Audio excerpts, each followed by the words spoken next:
Good evening, everyone. It is time for the Hillbilly Think Tank. This is Spencer Keck coming at you from Hardin County, Kentucky. Now, there's a lot of stuff going on in the news, and here at the Hillbilly Think Tank, some of the folks closest to my heart are veterans, my students, since I'm a public school teacher, and farmers. I just really believe that when I was fighting for our country in the military in my 20 plus year career in the U.S. Navy Hospital Corps, where I took care of sailors and Marine Corps infantry folks um, over that career. One thing I really always thought about was back here in Kentucky and other rural places that I've lived all over America, including Texas, Montana, and Arkansas. I really, really believed that it was the farmers that really hold up our nation. That's who feed us. That's who makes sure that we have the healthy food that we need to survive. Without our farmers, what are we fighting for? You maybe it's just because I got to live in a lot of rural places throughout my childhood and throughout my life, but I really feel that's the backbone of America. That is the heartbeat. Take away our food, you've taken away our heart, you've taken away our life.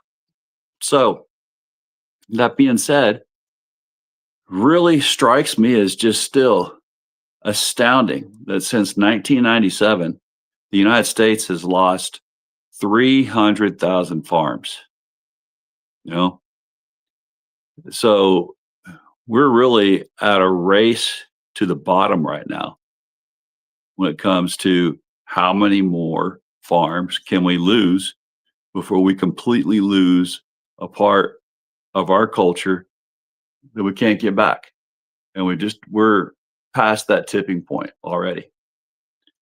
Look at the fact that right now we know our farmers this year are being crushed by these tariffs, by the fact that the soybeans have been rotten on the vines, frozen now, and they're not being sold to our former biggest market, China.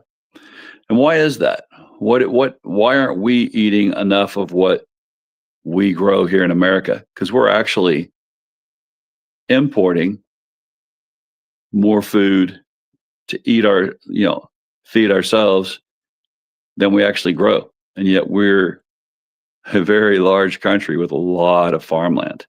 So why is it we need to import more than we even eat ourselves? And yet we're also destroying our exports. So what's happened is, guys, if you don't know it, we have farmers right now suffering under monopolies. Cargill, Bayer, and two other corporations, global corporations, they control the market. That's the only places that farmers can sell their grains to.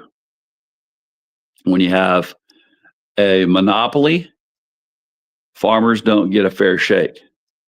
So what is it that we need in order for farmers to get a fair shake? Well, number one, let's look at who's in charge of agriculture right now. We know Secretary Scott Bessent talks about being a farmer. He says, "Oh, I'm, a farmer. I own soy farms," because he owns thousands of acres around the U.S. But his primary job and his primary way of making his millions, billions, is as a hedge fund manager. Does that sound like someone who you and I can relate to? That the average American can relate to a hedge fund manager. He calls himself a farmer. Now, it's these hedge fund managers that make deals with global corporate interests, such as Cargill and Bayer, that now control all the grain markets. They're the only place that farmers can sell their grains to.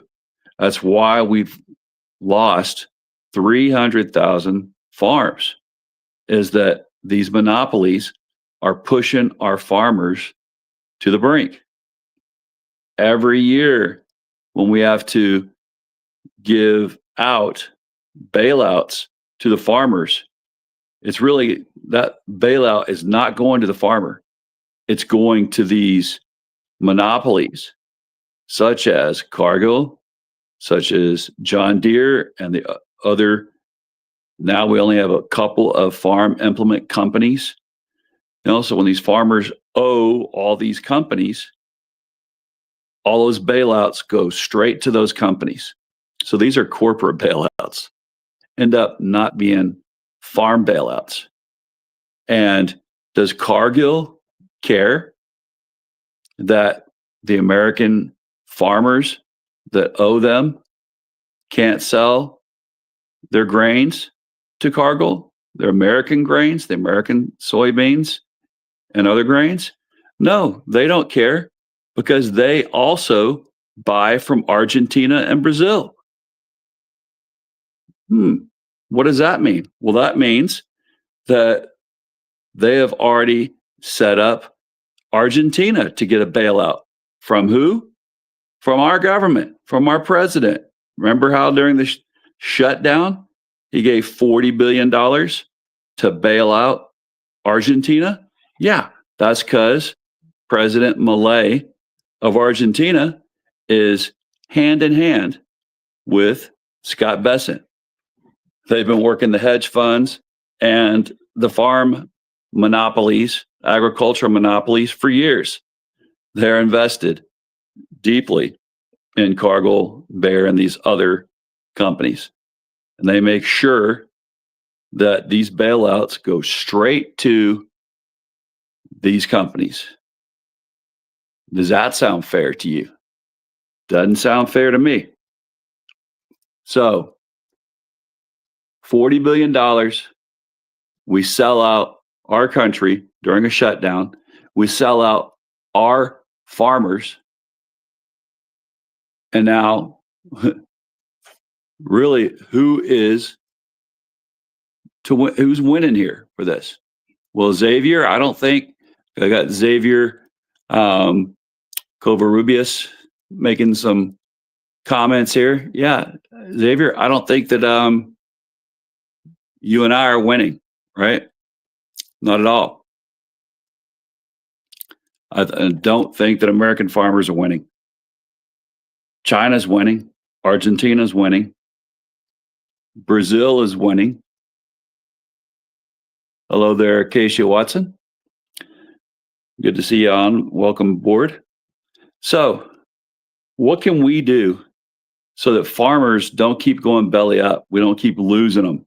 300,000 farms lost since 1997. That's a lot of America lost. Right? We're bailing out not the farmers, but the corporations that are making money off of those farmers, that are selling them down the river. So what can we do? Well, we could get into some supply management programs. All right. We could have a price floor for all the farmers so that their growth of soybeans, wheat, corn, all these products that they need to sell are performance based, right?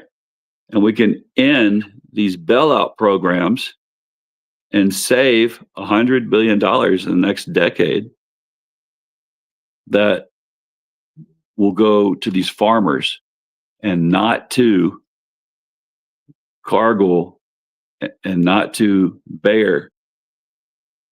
But we won't keep bailing out those big corporations, but we'll actually save our farmers.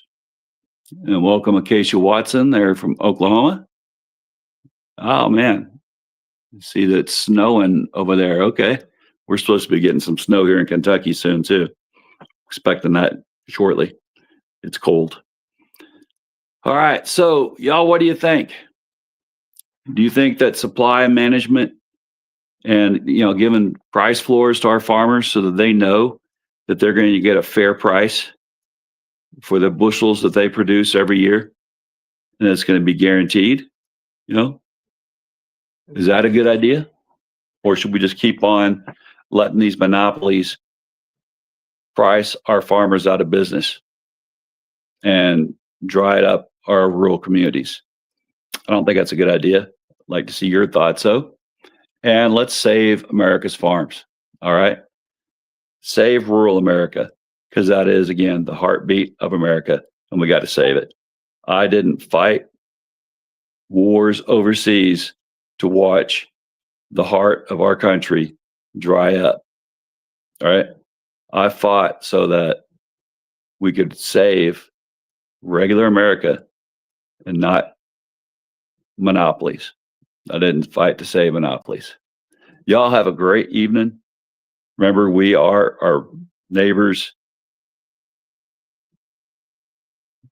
best friend, right? We love our neighbors as ourselves, and our farmers are our neighbors. We're our brothers' keepers. We're our sisters' keepers. God bless you, corazon. Have a great evening, and let's all win this together.